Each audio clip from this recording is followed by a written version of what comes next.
new life.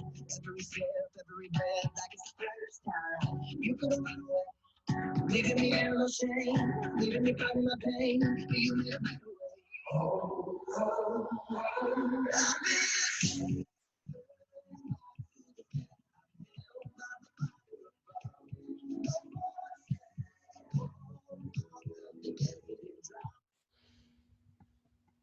Okay, hello. Good morning, ladies.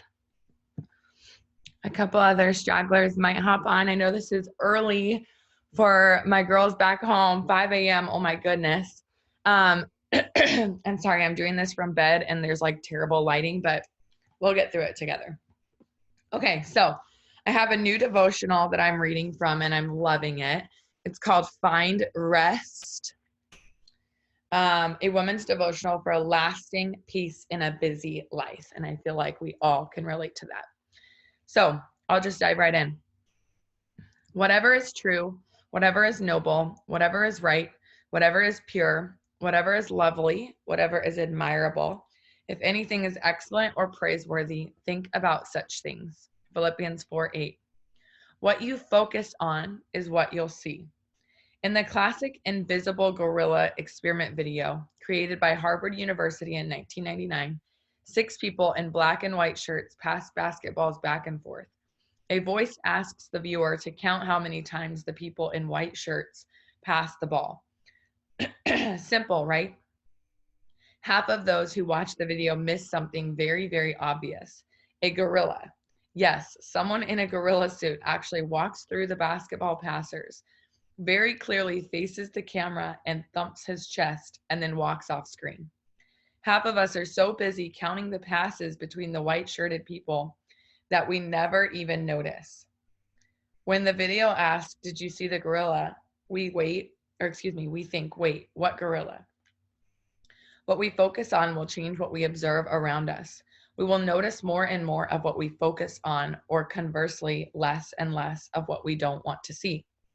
In the research for my book, The Kindness Challenge, I found that this is one of the main reasons for the unneeded stress in our lives, and one of the God-given ways to overcome it. As we focus on things that annoy or anger us, well, you guessed it, we often completely miss some good and wonderful stuff that could change how we feel. We miss the gorilla.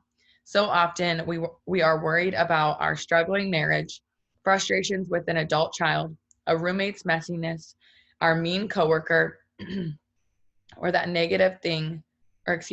our mean coworker. That negative thing looms large in our eyes. We think about it, ponder it, express frustration about it, and we never even see the other spectacular things going on around us. Yet, as we focus on whatever is lovely, those good and true things we like and appreciate, we'll find ourselves noticing those things more often. And as we do, our negative concerns won't loom as large. Suppose that instead of asking why your husband loaded the dishwasher that way, again, you give him a hug and thank him for cleaning up the kitchen. What will happen to your feelings? You'll feel better, and as you look for the next thing to praise, and the next, you'll find that you don't really even notice what annoyed you so much before. Instead, you'll start noticing everything you can be grateful for. It's a shift in focus that God asks us to make because he knows it delivers a big impact. Reflect. What 3 positive gorillas are you missing because other worries are looming too large in your eyes? How can you change that? Okay, I had a passage that I was going to read from another book, but that just reminded me of something and I want to find it really fast. It won't take that long, and it's not very long at all either, and I really want you guys to hear it. So give me just 1 second. Let me find this real quick. Pam Souter posted it the other day and I listened to it and loved it so much. How can I search this group? Here we go.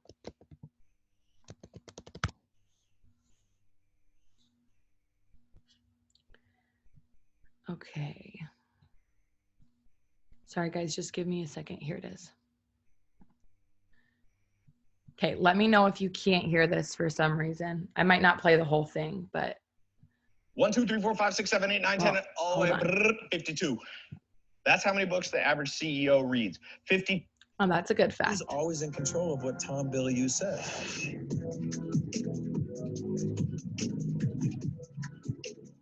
Okay, I'm going to pause this. It is 34 minutes long, so I'm not going to play the whole thing, but I'm going to play a good portion of it, and then we can talk about it. Give me a second. Tell me if you can't hear it.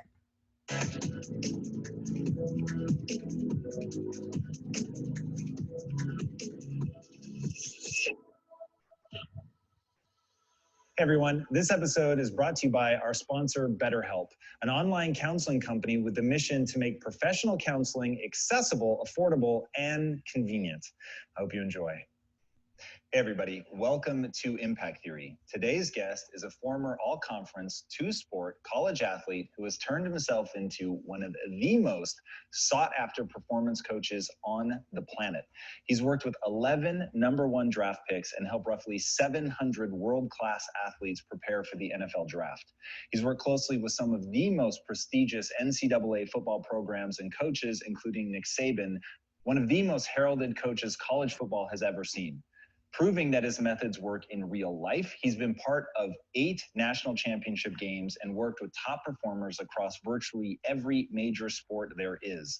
He's helped train tennis players, golfers, Major League Baseball players, NBA players, UFC fighters, U.S. Special Forces personnel, and even some of the highest achieving CEOs in business today. Sports Illustrated named him the sports world's best brain trainer, and he co-starred with future Hall of Fame quarterback Russell Wilson on ESPN's QB to QB, as well as appearing in ESPN's hit show Draft Academy. He's been featured by countless major media outlets, including USA Today, NPR, Sports Illustrated, Fox Sports, and many others. So please, help me in welcoming the man the highest performing people and organizations around the globe bring in when they need that winning edge. The CEO of Limitless Minds and the author of It Takes What It Takes, Trevor. That's an amazing book, by the way. Hi, man. Welcome. Great to be here. Yeah, it's great to have you. What a privilege. Anybody that is deep into the world of the fundamentals of thinking has me at hello. Yes. And I love that that's basically the thrust of your book is there is a way to think that will be useful for you and there's a way to think that won't be. Yes. All right. So now diving into, there's really 2 concepts that I think set you apart. You've got just how powerful negative thinking is and some of the stats around that, which are pretty terrifying, and some of the stories that you have on that, which are, I think, will really shake people out. Yeah. And then, of course, there's neutral thinking. So I think that's sort of the next 1, 2 that we should walk through. Yeah, and then I think probably the third part of that would be sort of the impact of behavior, of identifying behavior. But what I learned ultimately, my dad was the president of the National Association for Self-Esteem. Most people probably don't even know there is that. And he was one of the first authors of Chicken Soup for the Soul. So for anybody that's probably above 35, they would know that. But the power of positive thinking never resonated with me. And when I was young and I was 18 years old and I dropped out of college and I was diagnosed with an initial diagnosis of cancer, and it turned out to be shingles and a number of other things, I did start to understand quickly that, well, I don't know if positive thinking works all the time and that the data is anecdotal. I do know that negative thinking does work, and it works negatively. And one of the things is I would start at Alabama and I would start with the Jacksonville Jaguars and I would start with the Miami Dolphins. I started to realize, and even looking back to a young age, that nobody wants to be told to be positive. That positive thinking is probably the #1 reason this industry has not grown in my 44 years of living. Positive thinking in many cases repulses people. You're telling me to be positive and I'm going through a divorce. You're telling me to be positive and I threw 3 interceptions. You're telling me to be positive and I got to deal with this president. You're telling me to be positive and I got this current situation. You're telling me to be positive and I got this health situation. So then what's the alternative? Well, the alternative has always been negative. So when we would get to the University of Alabama, you have this finite window of time. How long could you influence? Everything comes down to influence. Would you agree? Yeah. Whether it's your family, your kids, whatever the circumstances, the situations. So the NCAA gives you 22 hours to influence your players over a week. And so when you look at the human performance, you look at nutrition, you look at strength and conditioning, you look at fatigue science, you look at all these different things. Coach Saban believed that there had to be some emphasis on psychological education. And so how are we going to do that, and how is it going to be efficient? Well, most people think of sports psychology as treating somebody who has a problem. Nick Saban didn't look at it that way. He looked at, how do we make our best players better? How do we take great players and make them greater? And then how do we have an educational platform for all 120 players? And a college football team is a business. It's 120 employees, and you lose 35% of those employees every year. And it's an EBITDA-driven business where when you succeed, you get more sponsorship. And as you get more sponsorship, you make more money. And as you make more money, the school makes more money, and everybody benefits. And it all happens from winning. But if your best players leave every year in that 35% and they take their great behaviors and their great habits and their great mindset with them, then you're in trouble. So you have to develop programmatics. You have to develop a system. I mean, you look at Quest and what you guys did, that ultimately when you're going to sell it or you're going to evolve, that there had to be, if we're going to create the ultimate metabolic type of food, or we're going to limit, like, the recipe has to be the same, so you're not the only one that can cook it. So ultimately, psychologically, we had to come up with a plan for everybody. I think that learning how to meditate and regulate your breath is important, but to me, I think that's AP chemistry, and we need an 8th grade version where we just know, okay, that there's a table of elements, and we need the basics. And so that's what we did. When we started to study, what we learned was that negative thinking was the most powerful element that our players were combating. That negative thinking was weaponizing them against them. So how's negativity carried? Well, is it your internal thoughts? Well, if you're dealing with trying to change internal thoughts, then you got to go to affirmations, and you got to go to imagery, you got to go to visualization. Very difficult skills. Well, we started to look at the externalization. Well, if somebody says something out loud, it's 10 times more powerful than if they think it. And then as we started to study the data, particularly data that was just reinforced by Christine Porath from Georgetown and Harvard, that negativity is a multiple of 4 to 7 times more powerful than positivity. So think about that. If I say something. Did you guys hear that? When negativity comes out of your mouth, it's 4 to 7% more powerful than positive thinking.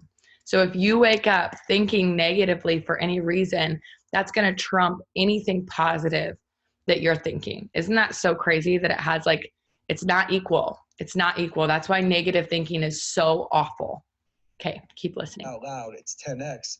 If it's negative, it's 4 to 7 times more powerful. So when I say negative things out loud, it's 40 to 70 times more likely that that will happen or cause a result that won't be good for me than if I just didn't say anything.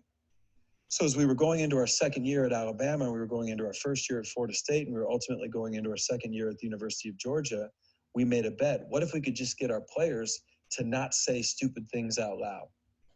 What if we could just do that? Not teach any element of positive thinking, but eliminate conversations about the heat, complaining about coaches, complaining about circumstances, complaining about situations, verbalizing negativity. But we weren't going to lie to them and say, hey, be positive. We just taught them the data. And then what we did was some of the things that you noticed in the book, the stories in and around negativity are incredible. Tell us some. Bill Buckner was one that took my breath away. So Billy Buckner, who just passed away recently, was an incredible, an 8-time Gold Glove, a great baseball player for the Boston Red Sox. But he made a mistake in sports that would be one of the biggest sport bloopers in history. And in 1986, he let the game-winning run score on a ground ball through his legs that ultimately would give the Mets the World Series. Mm-hmm. Now, I was just watching an ESPN E60 Jeremy Schaap story, and I saw an interview that was done in 1990 that resurfaced in 1995, where Buckner was interviewed 12 days before the World Series. And he said, the dreams are to win the World Series, and the nightmare would be for me to let the game-winning run score on a ground ball through my legs. And then ultimately that's exactly what would happen. Now, by saying that out loud, what did he do? He didn't make it happen, but he increased the probability. And this is what I want people to understand. Your internal thoughts are all over the place. I want to push on that. Yeah. Do you think that he makes it more likely because it's going to subtly influence his behavior, or because you're talking to some magical deity that then says, well, you said it, and so I'm going to make it happen? I think that what he did is a subconscious plant. By verbalizing it and knowing that it's 10 times more powerful, he's planting it in his subconscious. He doesn't want it to happen, but it becomes something that's ultimately on his mind, and he gave it more power by verbalizing it. And then wasn't there somebody that said, oh, I worry that I'm going to retire and die at 40 of a heart attack? Right. So Pistol Pete Maravich, a basketball player, I'll give you two other examples, but he was interviewed at 26 years old, and he said, I don't want to play 10 years of pro basketball and die at the age of 40 of a heart attack. Well, he played 10 years of pro basketball and in Pasadena, California, died of a heart attack at 40. There's another great story that I saw. That is nuts. Are you guys hearing this? Success Unlimited in 1973. A guy is hired to fix a refrigerated boxcar in back of a train. He goes into the train, he panics, gets himself locked inside the boxcar. So now he's pounding on the door, there's nothing to do. He starts to panic and thinks he's going to freeze to death. He finds a pen, he starts writing down, Tom, what's going through his mind, and he writes down, I'm becoming colder. As people, one of the things we do to ourselves is observe and report. I'm not playing well, I'm having a bad day, we're having a bad quarter, my marriage isn't going well. We observe and report. Still colder now, he writes, nothing to do but wait. Half asleep, I could hardly write. Finally, he says, these might be my last words. And I'll show you the article. They open up the boxcar many hours later, and they find him, and he's dead. But the temperature inside the boxcar was 56 degrees. That's so crazy. The freezing apparatus was broken. There was plenty of air in the boxcar. There was no physical reason for his death. The best they could say is somehow he talked himself into dying. And okay, I gotta stop this because this is nuts. Did you guys hear that? Literally, he died because he told himself he was freezing. Like, do you hear the power of your thoughts? Like, I know that he's explaining it so much better than I ever could, but like, I had to watch this like 3 or 4 times to actually understand, excuse me, that like literally somebody thought they were dying because they were stuck inside a boxcar. And the reality was the temperature never changed in there. He just talked himself into dying. That is so nuts. And if you compare that to, hi, baby girl, if you compare that to like your thoughts of, I can't go diamond this month. Well, it's because I didn't sign enough loyal customers, or I moved this month, so it's okay because I didn't have, all of this, or I'm pregnant, so I'm tired, or like all of these things that we say out loud. It's all happening because we're thinking them or saying them. And I love what he's saying. It's the best thing ever to literally just stop putting it on yourself to be like, well, I got to be more positive. I got to do this. I got to do this. I got to do all these other things. And instead just take away the negativity. Just take away, okay, I'm going to stop thinking that. I'm going to stop saying that. I'm going to replace that thought with this. And as you do the no negativity, you're going to start to think positively. Does that make sense? Okay, I'm going to play the rest of this. The book covers the psychogenic death in and around the Korean War. When the Korean War, 1/3 of all American POWs died, and they said that one of the things that was done in the POW camps was the negativity. They manufactured articles about the United States being bombed. They withheld all positivity. They didn't give them any mail. Believe it or not, there are like regulations for POW camps throughout the world. And ultimately, they filled up these healthy American soldiers with all this doubt. A priest would end up calling it give up itis, and healthy American soldiers over a period of days would walk over to a corner, sit down, and die of broken hearts. So negativity is the most powerful thing we're combating. Look at our politics today. A positive message versus a negative message. It's no chance. Have you ever read Man's Search for Meaning? I haven't read that. Tell me about you're that. going to love it. So Man's Search for Meaning, Viktor Frankl's in a concentration camp. Yes. It's actually in multiple, if I remember right, he was in 5 different concentration camps. Yes. And ultimately, he says that you could tell within 72 hours when someone was going to die because they would give up. Yep. And he said once they gave up, then it was a 72-hour clock. They no longer knew why they were fighting, and they would just die. Right. And he was like, but the people that kept a mental image of what they were suffering for, like what it was they were going to do once they got out, for their family, for whatever, he said that they would push through. And it just, I mean, look, there's obviously 1,000,001 reasons to die in a concentration camp. But the fact that even in the concentration camp, they could go, 72 hours we can peg it Right. because we've seen that person give up. Right. Like, that's just crazy to me. Well, and I just think when I think about being 7 years old in the Tacoma Golf and Country Club and walking off the golf course, and my dad, you know, everybody call him Mr. Positive and this and that. But in fairness to my dad, when he was raised and he was teaching, the only thing was positive and negative. So if you weren't negative, you had to be positive. But that just never made sense to me. And if we could just learn how to not be negative, how to not externalize negative, then ultimately that would help them more than ever trying to be told to be positive. I love what you say, just shut your mouth. I thought that was, you've said it even more aggressively. More aggressively. I think it's super fucking powerful. So Right. what do you mean by that? Why is that so critical? Well, if you follow the data and you say stupid shit out loud, ultimately you're predicting and perpetuating exactly what you don't want to have happen. And who's always in control of what Tom Bilyeu says? You're always in control of what you say. People say, yeah, but I can't. The thinking, everybody's fucked up in the thoughts. I've been with people the night before Super Bowl, the night before national championships, 8 different times where the doubt's there, but we're not externalizing it. And then I'll have people say, well, what, do you want me to lie? I'm not telling you to lie. I'm telling you that if you look at the information and you say, I don't want to be here today. I hate this job. God dang, or you look at Mohamed Sanu, they're up 28-3 in the Super Bowl playing against Tom Brady. And he looks at his friend and says, hey man, they still got Tom Brady on their side. There is no lead that's safe. Well, fuck, why are you saying that? You know, and you're almost predicting that that's what's going to happen. Now, ultimately, not saying stupid things out loud is you have to create an alternative. Pam Souter posted this, so it's okay that he's cussing. That's how I, you know, okayed it. So I started thinking about a car. If a car's going backwards, it can't automatically go forward. So it has to shift into neutral, and then it stops. And at that point, you can either go forward by changing your behavior, or you can go backwards by doing the same stupid shit you were just doing. Neutral is truth-based thinking. What's the truth? Okay? In 2010, you're running a data loss company, right? You've been doing it for 8 years. You graduated from USC Film. That's not what you want to do. You're 60 pounds overweight. You lose your weight. You find 2 buddies, and you say, hey, man, we're going to go into my kitchen. We're going to find a way to create a product that's going to be different than anything anybody knows. Well, I'm educated in this because I partnered with Gatorade Sports Science Institute at IMG, and you created a value proposition that ultimately, based upon you didn't let your past predict your future. You used your past was real, but I want to do something different. So this is a really interesting part of what you say, that the past isn't predictive. Correct. So talk to me more about that, because I would say most people would say that the past is definitely predictive. Right, which is great, but they'd be wrong.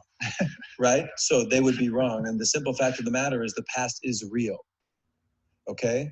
So the only thing that makes it predictive is if my behavior stays the same. So I'll give you a great story. So we both grew up in Tacoma.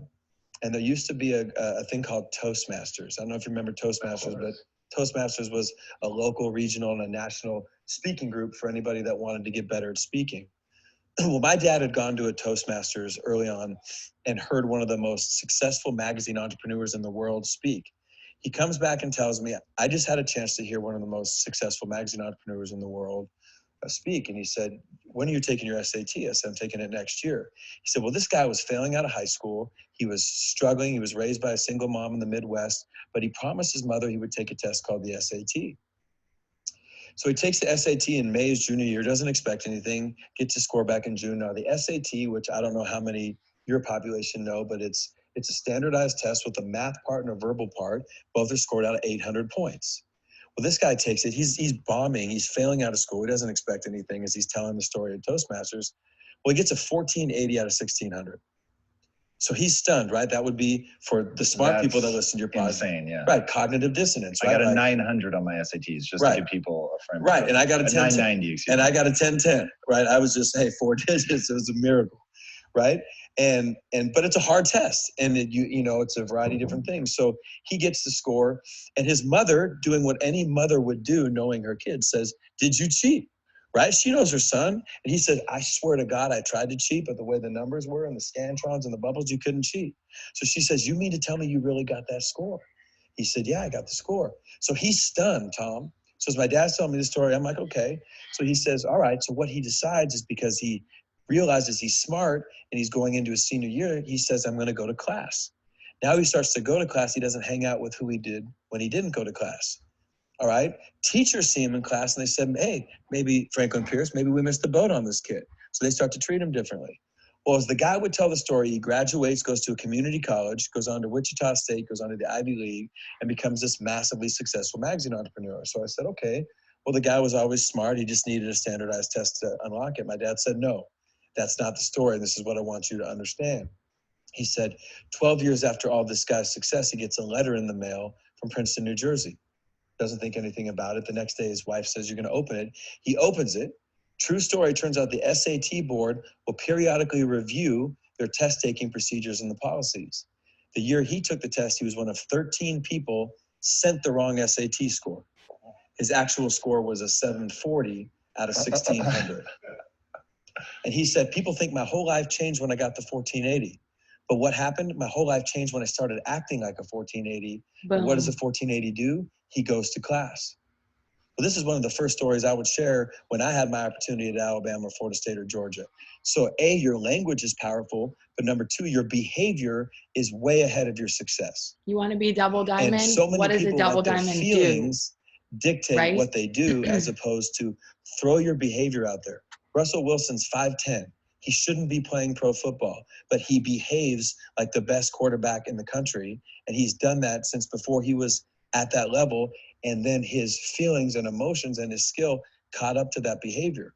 I think the lesson my dad was trying to teach me ultimately was, in addition to my language, what I do, not how I feel about my past, is going to determine who I am in the future.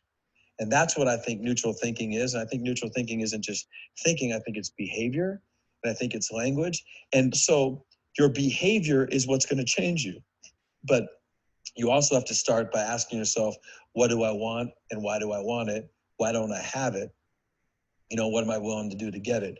And I do think in terms of listening to one of your earlier podcasts, I do think there's value in writing things down, but in a really simple way. I've learned probably the most things through the best athletes in the world, and Michael Johnson, who had the gold shoes. I'll never forget, Drew Brees were training for the NFL Combine in 2001. There's 18 guys. Michael just finished winning his 4th gold medal, and he comes in and he's just a badass dude. Fastest man alive. Fastest man alive at that point. He had just run the 43.18, you know, and then when he ran the 19.3, it was 26 miles per hour. The fastest 50 to 150, he ran 9.1 flat. So all these athletes were in awe of Michael. And I think Drew at the time says, hey man, do you set goals? He said, yeah. He said, where'd you learn? I said, what do you mean, where'd I learn? He said, where'd you learn? Like, do you learn in college? I said, I didn't learn in college. He said, did you learn like SMART goals? Like, what the fuck are SMART goals? You know, and SMART goals are specific, measurable, attainable, realistic, and with the time frame.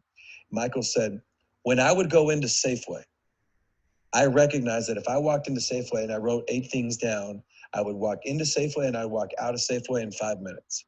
If I walked into Safeway and had nothing written down, I would be in there for 20 minutes and I'd find myself on aisle 8 and I'd be anxious and I'd be nervous and I'd be, why am I looking at the wheat thins and the ho-hos when I know I don't need any of those things? And he said, so because I wrote it down in Safeway and it worked, I figured, why would I be any different about my athletic career? And I think that that's the level that we need to educate people. I hope It Takes What It Takes basically is an introduction to self-help. That when I look at mindfulness being the brand and Headspace being $1 billion valuation, and I sit there and think at 44 years old and growing up in this my whole life, the only time I can meditate is at the end of church. It's such a challenging skill. And is it important? Absolutely, it's important. Are affirmations important? Absolutely, they're important. Are changing from the inside out important? Yes, but they're not the starting points. Don't say stupid shit out loud. Be mindful of what you consume. If I watch 3 minutes of news, it increases my probability by 27%. I'm going to say I had a shitty day. Right? Yeah, when I was turn going through, off the news, when I was for going real. through a All divorce, I had a negative. lawsuit, I had some health challenges, all these different types of things. If I'm listening to Jake Owen or Sam Hunt, I love New Country, but New Country makes me just want to go run and jump off a cliff. You know, it makes me think I'm never going to meet another girl ever again in my life, which I hope is not true. You know, and so what are the things that are in our control? What we watch when we get home, what we listen to when we're in our car, who we talk to when we get on our cell phone, and what we say out loud always as we speak. And I think that those are the powerful things. And ultimately, our behavior is what's going to define our success. Yeah, I love that, man. It really does all come down to behavior, and that all of this boils down to what you do on a day-to-day basis, which brings me to a concept that you got from your dad about hope and how powerful that is. How can people use hope? Why does it matter? How does that fit into this equation? Yeah, I think my dad's belief was when you become helpless, you become hopeless. And when I feel like I can control my behavior, when I feel like I'm in control of, even if I'm going through cancer, even if I'm going through a difficult challenge, even if I'm going through a reorg in a business, you know, if I still feel like, okay, this is not optimal, but there's something I can do, then I'm helpful to myself. And when I'm helpful, I'm hopeful. And when I'm helpless, I'm hopeless. So my dad's belief always was to make hope a habit. And that hope is the most powerful medicine that we all have. And then I think we have to believe that we can influence our future. You know, we've got to believe. I believe that no matter what I'm facing, I can influence my future. That just because my first marriage didn't work, that doesn't mean my second marriage won't. But it's incumbent upon me to be better, right? And that's where, if I'm spending time, well, she didn't do this, she didn't do, there's nothing I can do about that, right? But that's true, and that's where you're talking about, well, the past feels predictive, right? Well, I thought, you know, hey, what are you going to do to be different going forward? But so many people think the self-help industry is about things you do. I think one of the things that makes athletes so incredible is what they're willing not to do, what they're willing not to say, what they're willing not to eat, what they're willing not to consume, what they're willing not to watch. That's what makes, think about, it's January 2020. What are 5 things you cannot do right now that will instantly make your life better? Talk to me about the illusion of choice. Yeah. I think that's so powerful. You know, it was really fascinating. So I was, you know, obviously I've worked in the sports world for a long time, and my first NBA team was the Memphis Grizzlies. And guys love college football. And Vince Carter, who's 42 now, the same age as Tom Brady, and still playing in the NBA, plays for Atlanta. Vince was about 37 at the time. And we had just had 3 players arrested at one of the programs I was headed to in one night. Like, we hit our quota for for a night. And Vince and I were talking. He loved college football, and he said, how many of those guys, Trev, want to play in the NBA or in the NFL? And I said, probably 7 out of 10. And he said, and isn't it crazy? They think they can do whatever they want and still make it to that level. And I said, what do you mean? He said, well, I'm 37. I'm still playing in the NBA. You think I can do whatever I want? I said, what do you mean? Yeah, I do think you can. He said, no, my choices are finite. I said, what do you mean? Like, choice is an illusion? He said, choice is absolutely an illusion. There's a set of behaviors that I do that allow me to play at 37. I can't slam dunk the ball now. Yes, I can still slam dunk, but if I slam dunk, it takes its toll on my knees, and I can't get back and play defense fast enough. So when I get down, I lay the ball up more times than not. I don't eat fast food after games. I lift weight every day of games. And I said, so choice is an illusion? He said, yeah. And I ended up going, at that point, I was heading over to the University of Alabama, and we sort of coined the idea of the illusion of choice. There are no choices. When you decided you wanted to build, you didn't decide you wanted to build $1 billion empire, but you decided you wanted to make a different type of nutritional bar, correct? Mm. Did you start with the bar? Yeah. And so there was either going to be a way that you did it, or there was going to be the way, and there was going to be a way that tasted just like muscle milk, or there was going to be a way that was going to be different. And you either did it or you didn't, correct? Yeah. And you were either going to commit the time, and I'm just using you as an example, but if I want to have a good relationship, I saw a statistic that said the average married couple talks 27 minutes a week. I was talking to some of my buddies about that, and they're like, that much? Where'd I find all the time? But that's obviously not a good statistic. Well, are you born with the gift to make time for people? No, it's a behavior. So to me, the illusion of choice is thinking you can have a good marriage and talk 27 minutes a week. So you have to make time in order to talk. And maybe you're on the road, you travel a lot, turning your TV off when you're on the road, doing simple better, turning the TV off, turning the light off, and just engaging in a conversation. You know, if you're engaging with your kids, there's a way to do it and there's a way not to do it. Thinking you have an infinite amount of choices is idiotic. And this generation right now, Generation Z and Generation Y, both think they can do whatever the fuck they want to do and still achieve things. You can achieve whatever you want to do in many cases if you're willing to get behind the behaviors that drive that success. But it won't be anything. Pete Carroll for the Seahawks, he'll let you go to bed at 5 in the morning if you want, as long as you can perform to a 9.5 standard when you get there. Okay? Well, what you're going to figure out is you can't go to bed at 5 in the morning. Okay? So you're going to have to adapt your behavior to get in alignment with winning behaviors. So the illusion of choice is this fact that there are not an infinite amount of choices. There may be options. Yeah, I can get pasta instead of a cheeseburger. But even if I want to maintain a diet or maintain optimal health, then I have to limit how much calorie intake, what type of foods. When I first lost weight, I didn't understand that Gatorade had 800 calories in it. You know, when you drink those 4 Gatorades, even though all you're eating is Lunchables, you're actually like driving all these calories. And it's just, am I doing simple better? And if you want to lose weight, there's a way to do it. I love that. That's super powerful that your choices are limited by what you're trying to achieve. Right. There's a finite amount. Yeah, that's really smart. Yeah. Where can people connect with you, find out more about what you're up to, get the book? Yeah. So the book right now.